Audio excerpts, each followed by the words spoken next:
জীবন চাইতে আমার আল্লাহ তোমার কাছে কি নাই ওরে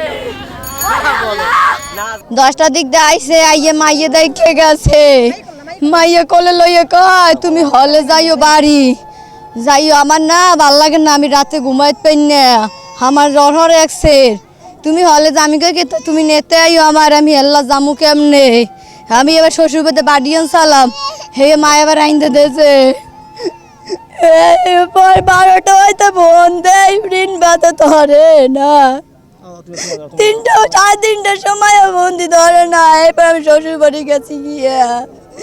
11টা বাজে আমার শ্বশুর আইছে কয় আয় নাই নাজমুল কয় না একা তোমার কাবে নাই কয় না এরপর সবাই কোসে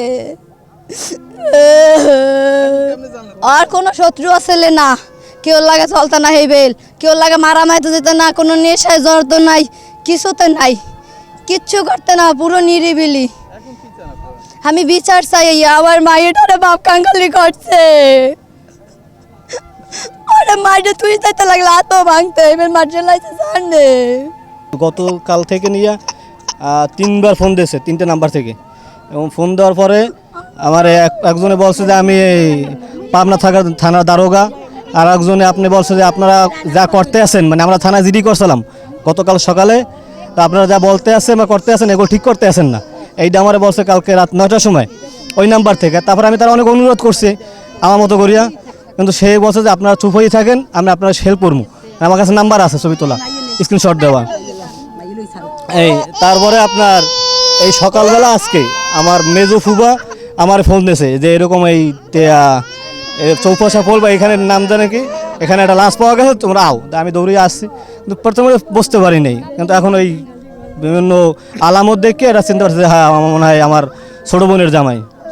আর এই যারা এই সাথে জড়িত আছে আমি আর একমাত্র শাস্তি চাই যে মৃত্যু বলে মৃত্যু আইনের মাধ্যমে এই ছেলেটা অটো গাড়ি চালাইতো বয়স হয়তো 20-21 বছর হবে তো ছেলে ভালো ছিল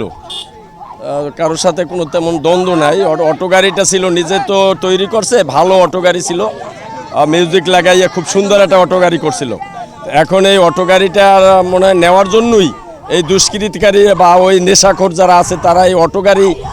নেওয়ার জন্যই ওরে ও হয়তো চিহ্নে ফেলাইছে তাদেরকে এই জন্য ওরে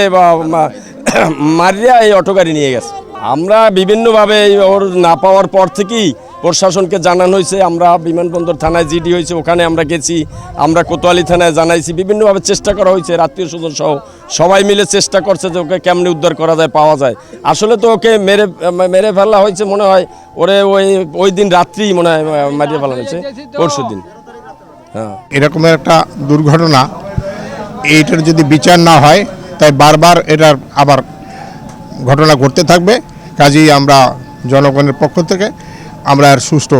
তদন্ত এবং সুষ্ঠু বিচার চাচ্ছি সান্ত্বনা দেওয়ার মতো কোনো ভাষা আমাদের কাছে নাই তারপরও আমরা চেষ্টা করব তাদের জন্য কি করা যায় তারা যাতে ন্যায্য বিচার পায় আসলে আমাদের 26-এ প্রথমেই এই ধরনের একটা দুর্ঘটনা ঘটলো আমরা সুষ্ঠু তদন্তের মাধ্যমে এর সুষ্ঠু বিচার চাই এবং প্রধানমন্ত্রী তারেক জিয়ার কাছে আমরা এর দাবি জানাই যে এই শোকসন্ত পরিবারের সুষ্ঠু বিচার হয় যেন